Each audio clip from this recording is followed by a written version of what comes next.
Y el hombre echándome piropos. Sí. Bienvenido, Juan Bolívar Díaz. Gracias por estar con nosotros. Pregunté si eran cuatro niños que tú tienes.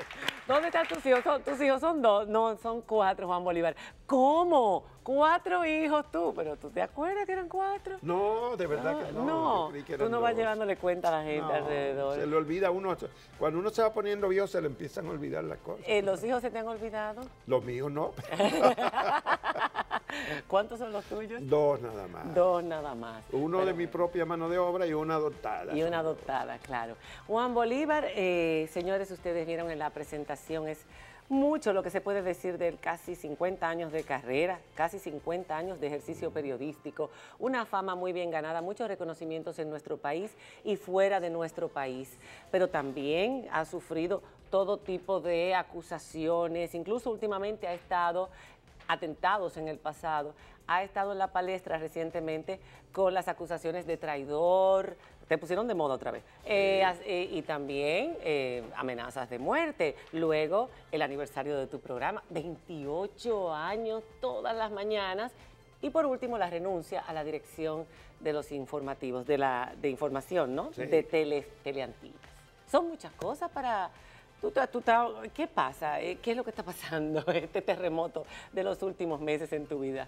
No, bueno, hay alguna gente que una obsesión, se han cogido conmigo y me ponen, yo digo que me dan hasta el don de la ubicuidad, porque Sí, estar en me varios meten sitios. en muchísimas cosas donde yo no tengo nada que ver. Y me ponen responsabilidades. Bueno, el otro día estaban queriéndome responsabilizar hasta de lo de Quirino. Ay, Dios Yo decía, mío. pero ¿y qué tengo yo? Pero, ¿Qué se siente ver ser con eso? tan protagonista de la actualidad política y social, de los comentarios? Tú eres un hombre que has ejercido el periodismo todos estos años, pero también tú eres político. O sea, tú eres una persona que desde pequeñito tenías tus inquietudes políticas. ¿Qué se siente que a estas alturas todavía, que no haya esa nueva generación, ese nuevo relevo, o ese relevo que sustituya a los robles como ustedes? Bueno, hay nuevos periodistas y hombres y mujeres que están descollando y van siempre a ver nuevos y van a descollar otros. El problema de los humanos es que a veces nos queremos insustituibles y pensamos que llegamos para siempre. Y no somos más que polvo. Polvo de estrellas o polvo del camino. Uno puede escoger de dónde quiere ser polvo, pero polvo somos y al polvo vamos a volver. No hay escapatoria, pero la gente cree que la vida es eterna y que el poder que acumulan es para siempre. Bueno, aquí los políticos siempre Esa es la historia quieren repetir. de la nación desde su origen.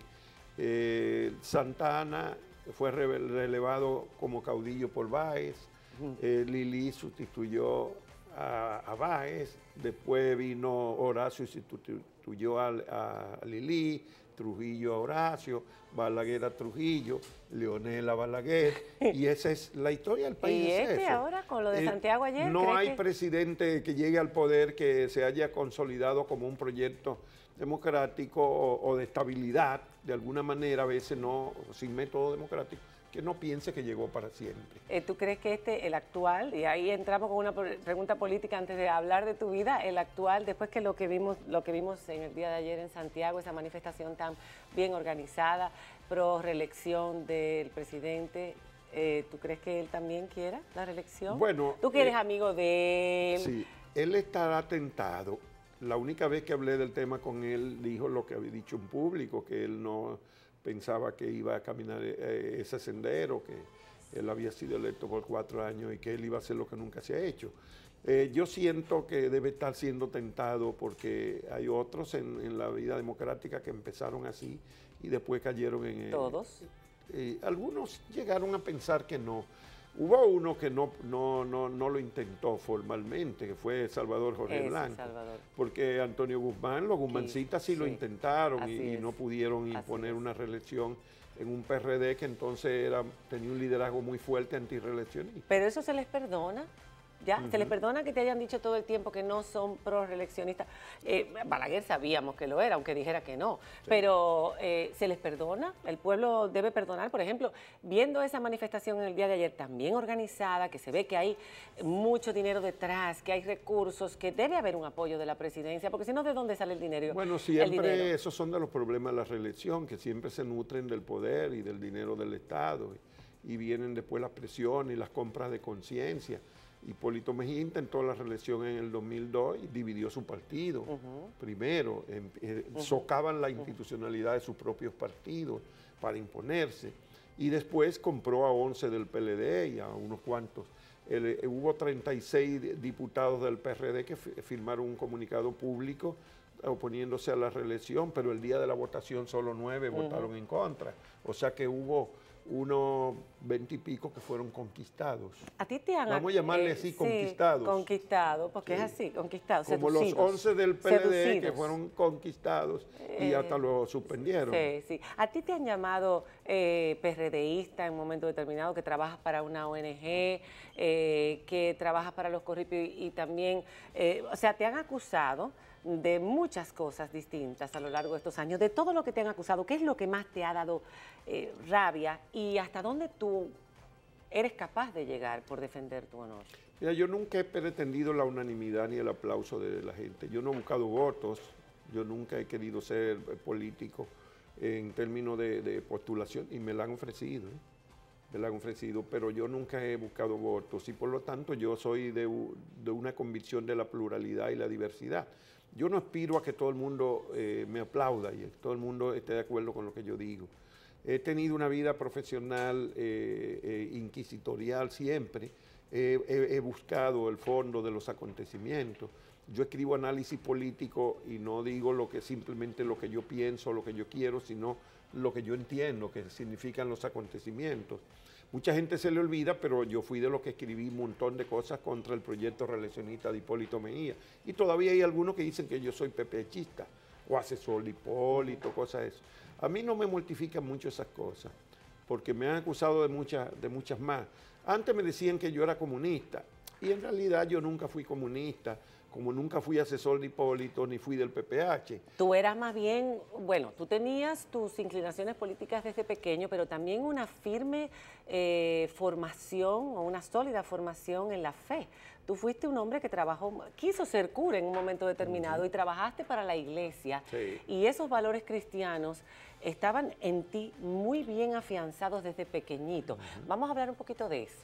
Vamos a entrar en esa parte antes de que sigamos con la parte de la algo actualidad. yo fui políticamente fue social cristiano. Exacto. Yo estuve muy vinculado al social cristianismo en los años 60, cuando yo era muchacho, y hasta los 70, y después al Comité Revolucionario Camilo Torres, que fue la izquierda del social cristianismo. O sea, ese balance... Pero yo tenía vínculos y relaciones de amistad como periodista desde el comienzo con todos los perseguidos políticos. Yo defendía a los del MPD, a los del 14 de julio. Pero vamos a ir un chingo para atrás. Al cristiano, a los del PRD, a todos. A todos los que tú creías que merecían. Y yo me vinculaba merecían. con todo lo que para mí significaban la aspiración democrática de la sociedad. No tenía que compartir todos los métodos ni todas las posiciones de cada uno de esos grupos, sino que simplemente yo defendía derechos.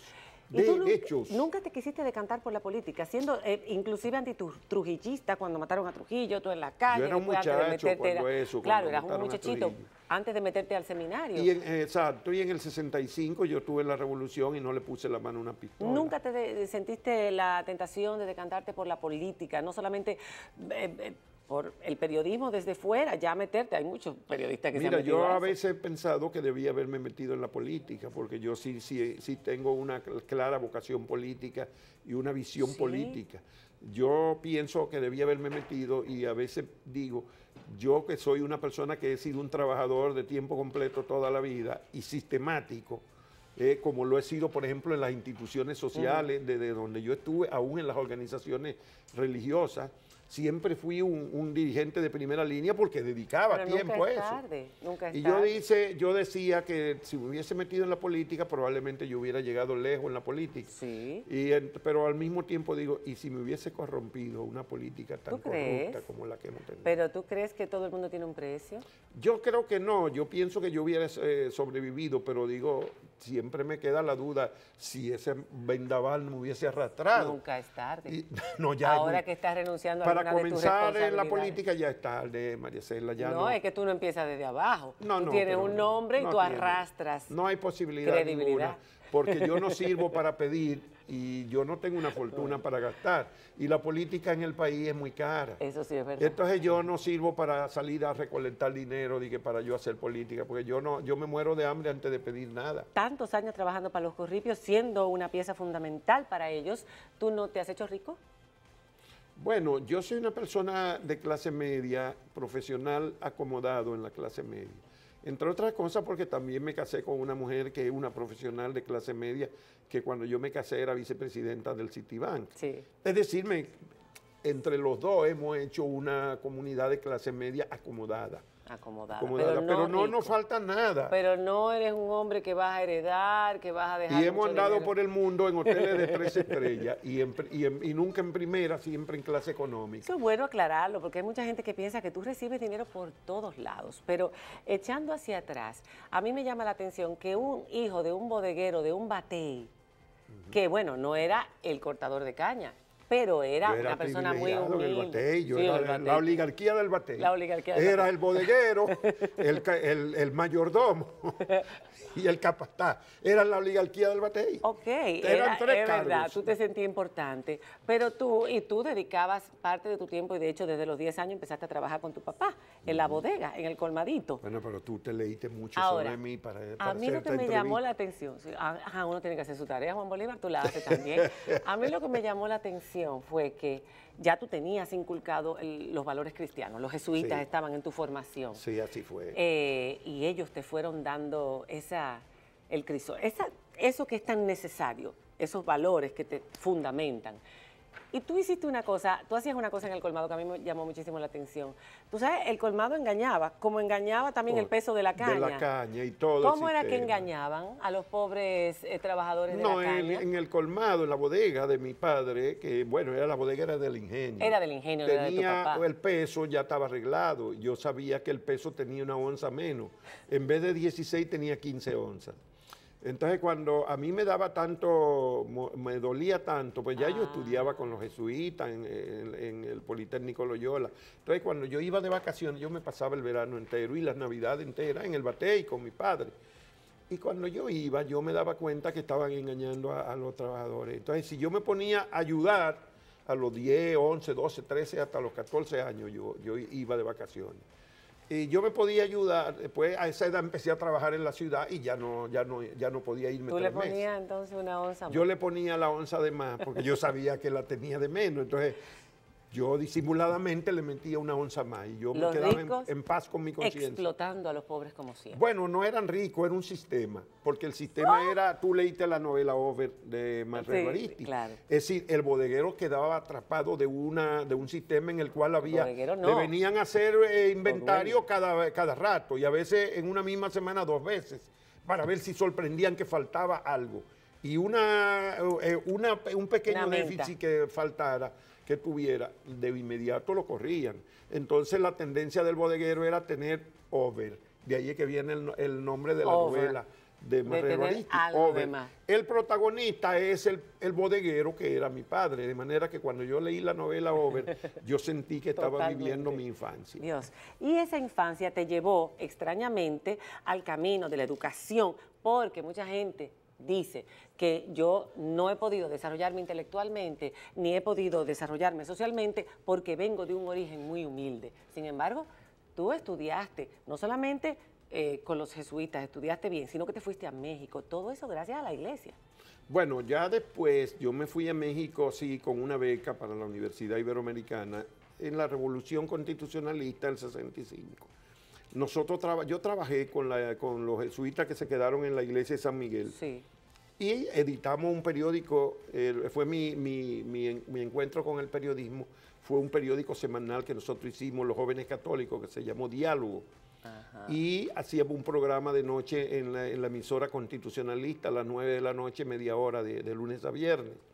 Ahí fue que yo me encontré con la comunicación. Yo lo que estudiaba era filosofía, el primer año en la universidad, que era lo que yo terminé.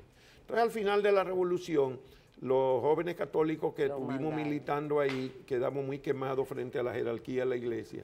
Y los jesuitas hicieron el esfuerzo por sacarnos del país a los 7 o 8 líderes de ese movimiento. tenían mucho y cariño. nos buscaron becas.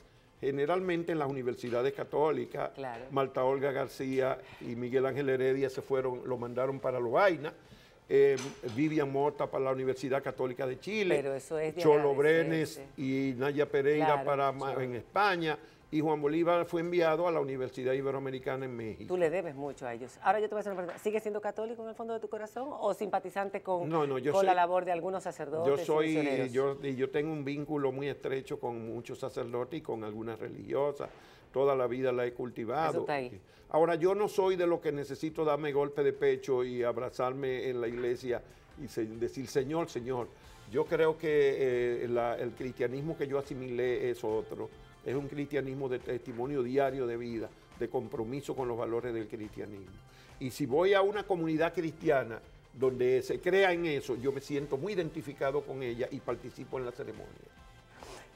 Nosotros vamos a hacer una pequeña pausa, pero en el próximo bloque vamos a recordar un episodio en la vida de Juan Bolívar que marcó un antes y un después en su notoriedad como periodista y en su propia vida también, frente al expresidente Joaquín Balaguer. Eso y mucho más cuando se una mi compañera Farideh Raful, que está loca por hacer unas cuantas preguntas también. Ya regresamos.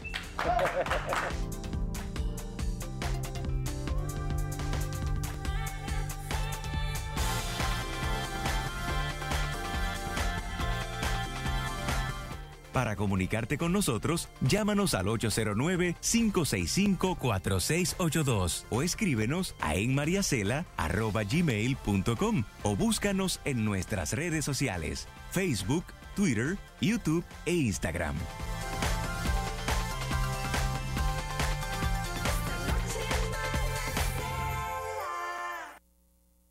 Aquí estamos con un periodista consagrado en República Dominicana que se ha ganado todo el respeto de los dominicanos por siempre estar al lado de las mejores causas, que lleva 25 años despertándose a las 5 de la mañana. 28, ¿no? 28, perdón, que cumplió 1 más 1, durmiendo apenas 4 horas y media, eso le sacamos ahora en la pausa.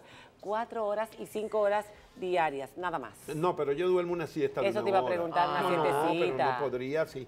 Pero porque Claro. es que yo tengo hábito yo fui estudiante pobre, y aquí y en Trabajaba México. duro.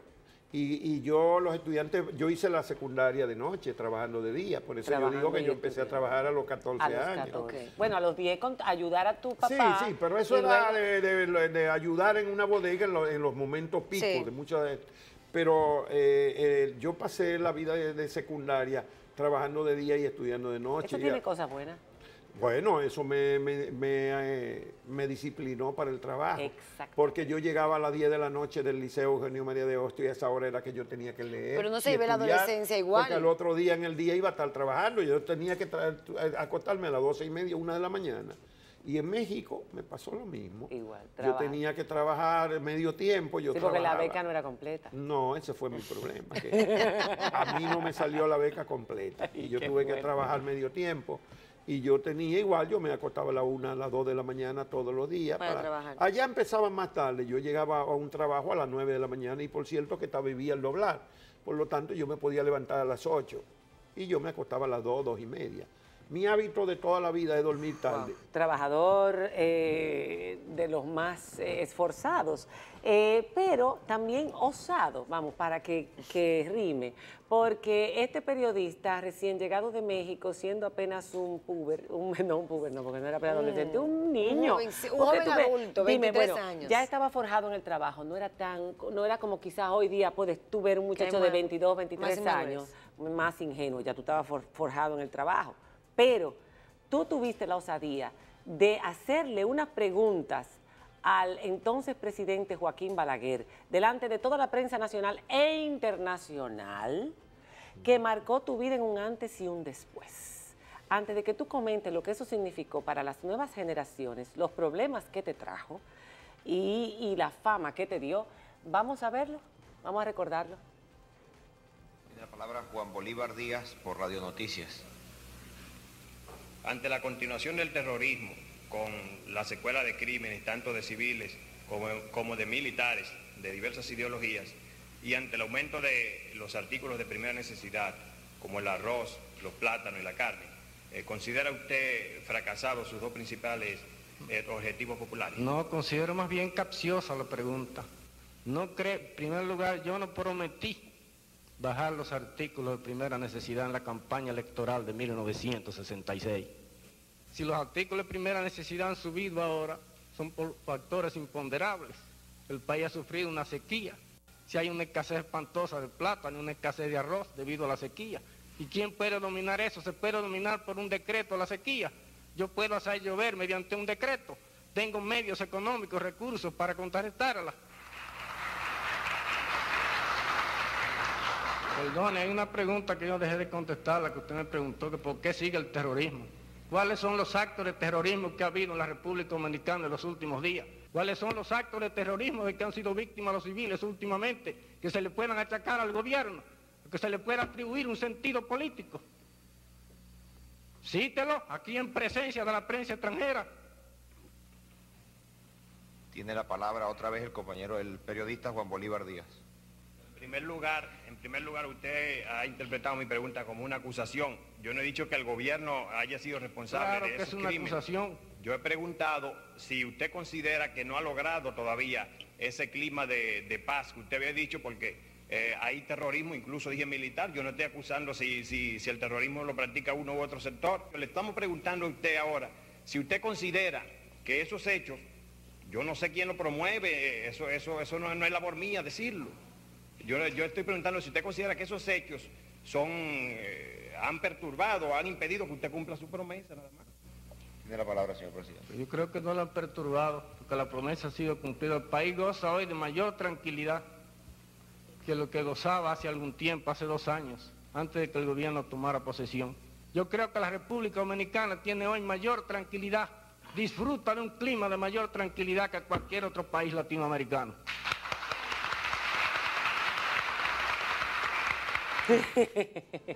Lo primero de preguntar es, ¿qué sentiste en el momento que te estaba atacando delante de todo el mundo? ¿Qué sentiste tú? Porque yo me hubiera empezado a temblar, hubiera mantenido lo Bueno, mío, yo pero... vengo de una escuela, como tú dijiste, de periodismo muy vigoroso, y tú sabes dónde yo recibí, dónde hice pasantía, en el programa de Jacobo Zabludowski, que era entonces en la mañana. Después pasó a ser a partir de las 11 de la noche, pero cuando yo estudiaba en México era en la mañana. Buenos días. No estabas en México, estabas en... no, pero quiero decir, yo venía de un entrenamiento profesional. Yo tuve profesores de primera categoría.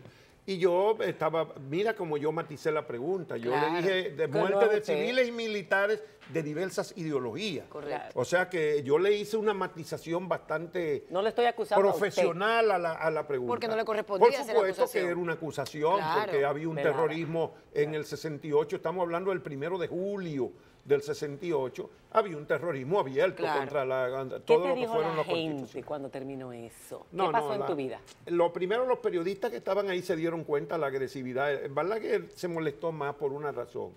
Yo era un carajito de 23 años y él no me conocía, como no me conocía nadie. Yo tenía 6 meses que había venido de México y tenía 3 años fuera, y me fui de muchacho. Entonces no me conocían, en el periodismo nadie me conocía. Cuando yo formuló la pregunta, él parece que pensó, ¿y este carajo de dónde ha salido? Y yo siento que él quiso aplastarme como una cucaracha con esos gestos y esos golpes que dio.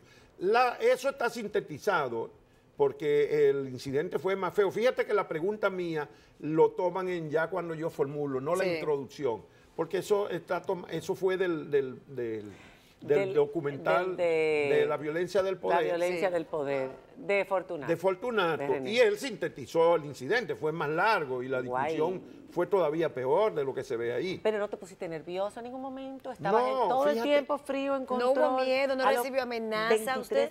No, fíjate que no. ¿Posterior a eso?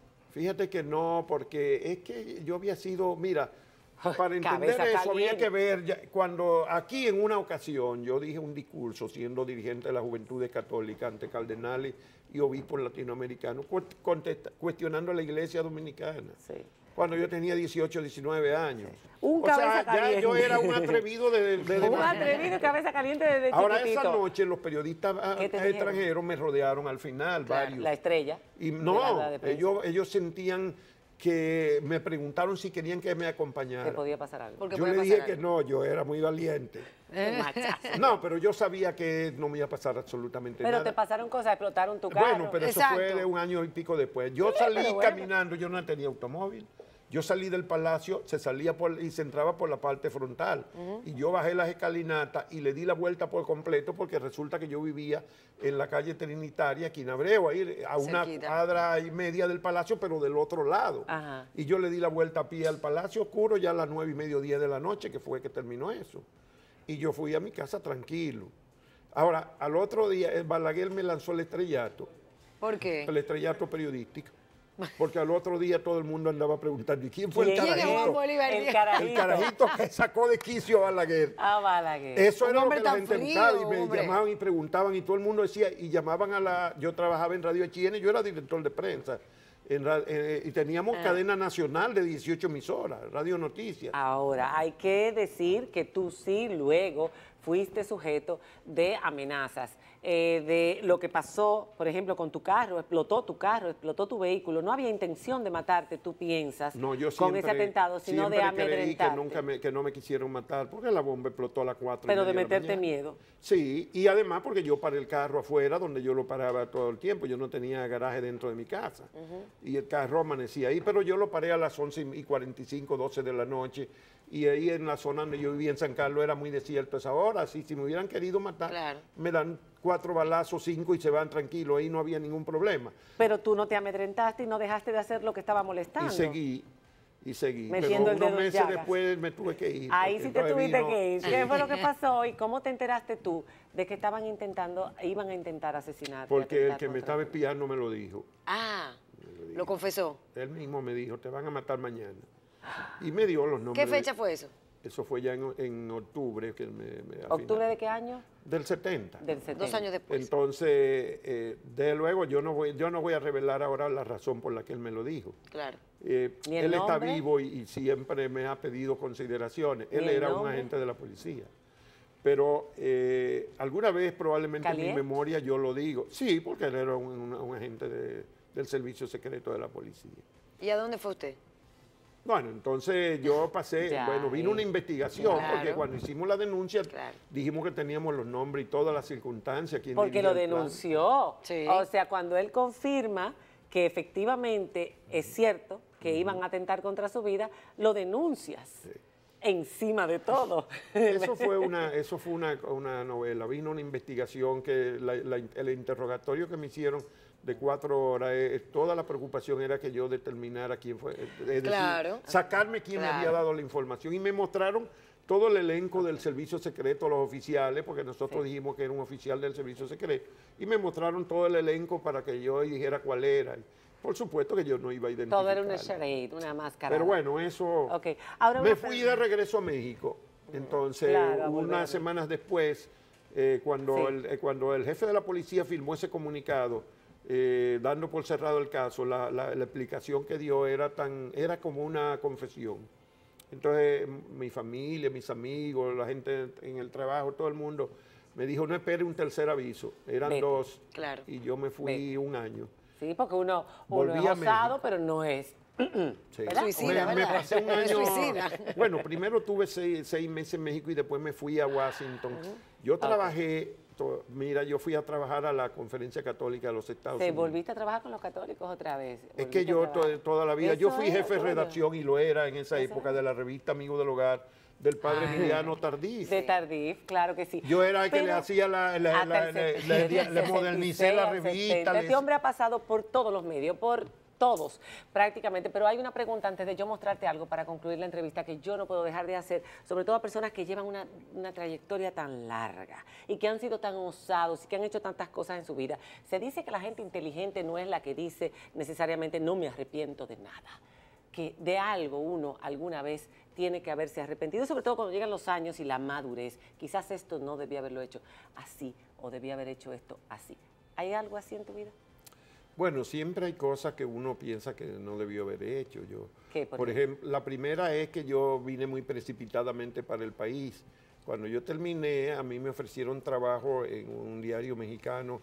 Yo trabajé en México, en una agencia de prensa, pero a mí me ofrecían trabajo en el principal diario de México, junto con otros 6 o 7 que éramos los más brillantes. Y yo tenía tanto compromiso cristiano por volver y que insertarme en mi realidad y a trabajar. ¿Le hubiera y gustado? Abandoné. Y después me di cuenta que debía haberme quedado siquiera un par de años en el periodismo de la gran urbe de México. Y después me pasó lo mismo cuando yo estaba en Washington en la Conferencia Católica. Yo estaba en el Departamento de Comunicaciones del Departamento para América Latina de la Conferencia Católica de Estados Unidos. Y llegó el año, pues yo dije que yo volvía al año cuando me iba, y el orgullo era tan grande que cuando llegó el año yo dije, me voy. Me dijeron, no se puede ir, y no querían que yo saliera. Los que me habían llevado a trabajar allí sabían de mis circunstancias, pero yo le dije que sí, que yo me iba, porque yo tenía un compromiso y vine para acá precipitadamente, y yo debía haberme quedado también en Washington otro año. Decisiones que te hubieran beneficiado, pero con relación a otras personas, injusticias, algo que has dicho, al daño que has hecho, queriendo hacerlo bien. Ah, bueno, yo a veces le he hablado mal a mucha gente, me he molestado. ¿Alguno que quiera aprovechar para pedir perdón? Y he tenido... bueno, porque esas memorias están tardando demasiado. Si tuviera que salir a buscar a la gente que me ha ofendido para pedirle perdón, entonces tendría que ser una larga lista. Vienen las memorias, el libro de memorias. Sí, vienen, porque yo tengo mucha confidencia en mis relaciones con el poder, por ejemplo. Claro. ¿No? Con el poder, incluyendo a Leonel Fernández, a Danilo Medina, a Francisco Porque a ti te han acusado de que tú has estado al lado de todito. Bueno, al lado pero de vamos a dejar eso, vamos a dejar He estado cerca, porque por el trabajo que realiza y de su análisis nos lleva político. cerca del poder. Hipólito Mejía también. Pero también los has criticado al mismo tiempo que les has dado la mano. Yo fui íntimo amigo de Leonel Fernández mucho tiempo, y ahora dicen que yo soy demasiado crítico.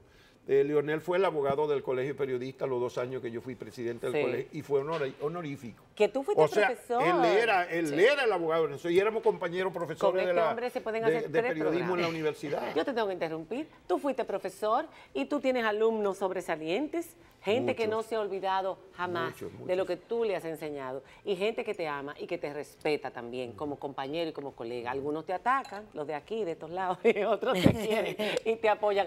Vamos a ver esto que dicen estos dos. Juan Bolívar Díaz es un profesional de la comunicación que desde que inició su ejercicio en los años más difíciles de la década del 70 se ha comprometido con los valores fundamentales de la sociedad: la democracia, el respeto de los derechos de las minorías, el respeto de los derechos humanos. Un hombre que tiene la conciencia de que el ejercicio del periodismo es ser la voz de quienes no la tienen. Siempre uno recuerda a Juan Bolívar al lado del pueblo dominicano en sus causas más justas. Cuando yo entregué mi primer ejercicio como estudiante a Juan Bolívar, él corrigió lo de todo el mundo, y al mío le puso una nota al margen y le puso: usted va a ser periodista. Y yo tengo eso guardado. Él no se acuerda, pero yo lo tengo guardado. Yo conocí a Juan Bolívar cuando yo tenía 19 años y ya tengo 54, y creo que de ahí para acá casi siempre he estado cerca de él. Quizás decirle a Juan Bolívar que ahora que decidió renunciar al puesto ejecutivo de Teleantillas, que descanse, que disfrute y que nos permita disfrutarlo muchos años, porque el país y la gente como yo lo necesitan mucho. Eso es verdad. A escribir, ¿qué va a descansar? Este hombre está acostumbrado a trabajar toda la vida, a escribir el libro, a hacer otra cosa, a viajar. No, pero sí hay un descanso de bregar con la mecánica administrativa, diaria y eso. Esa materia que los que no han dirigido un departamento de prensa o un periódico no conocen. Por ejemplo, yo fui director de 2 periódicos y estar hasta las 11 o 12 de la noche bregando con un periódico. Hace falta esas memorias, Juan Bolívar, no, rápido. Eso son cosas duras. Colega al que admiras más en tu profesión, o de los que admiras más. Bueno, bienvenido Álvarez Vega, es uno de los que yo más admiro entre, solo los nombres, entre los periodistas. Entre los periodistas. Bueno, tengo en el periodismo escrito y en la televisión y en la radio. Hay innumerables compañeros que yo podría decir. Admiro a Fausto Rosario por su atrevimiento, versatilidad. Admiro a Miguel Guerrero por su experiencia. A mucha gente, mira, esos muchachos jóvenes y esas muchachas, Altagracia Salazar, claro, por ejemplo. Maravillosa. Adalberto Grullón, que es mi compañero. Aquí hay uno que seguro tú lo admiras, es un compañero, es un colega y ha sido acusado recientemente junto contigo de ser traidor a la patria. Pero Uchi y yo somos empezamos hermanos. El mismo año. Son hermanos. Somos el mismo año aquí. Vamos a ver lo que él tiene que decir. Juan Bolívar es un referente en el periodismo honesto. Juan Bolívar ha sido un maestro del periodismo por partida doble, porque ha sido maestro de periodismo en las aulas universitarias y ha sido maestro del periodismo en el ejercicio ético de la profesión. Pero de una manera muy particular durante los 12 años de Balaguer, cuando hasta le volaron su carrito y tuvo que irse al exilio porque había la orden de matarlo. Y todo eso se lo ha ganado defendiendo los mejores intereses de la sociedad. Naturalmente, eso que le trae muchos reconocimientos de la sociedad, le trae la malquerencia de los que siembran odio. Y siempre hemos coincidido en la defensa de la sociedad dominicana, así que no creo que haya algo nuevo que le pueda decir después de casi medio siglo de ejercicio de uno y de otro. Con esas palabras cerramos esta entrevista agradeciéndote esos casi 50 años, esa osadía, ese valor. Hay que tener mucho valor para permanecer íntegro durante tantos años. Muchas gracias. Y ser coherente. Déjame hacerte un reconocimiento porque falta. Mucha gente hace entrevistas en la televisión y no se prepara para ello. Y aún en los periódicos hay gente que hace entrevistas, pero tú demostraste que dedicaste bastante tiempo, yo diría que varias horas, a investigar un poco sobre mi vida. Te sorprenderías cómo se ha agilizado esta mente con un programa diario. Indica que eres una buena profesional. Te admiro. Tenemos buenos maestros. Tenemos buenos maestros.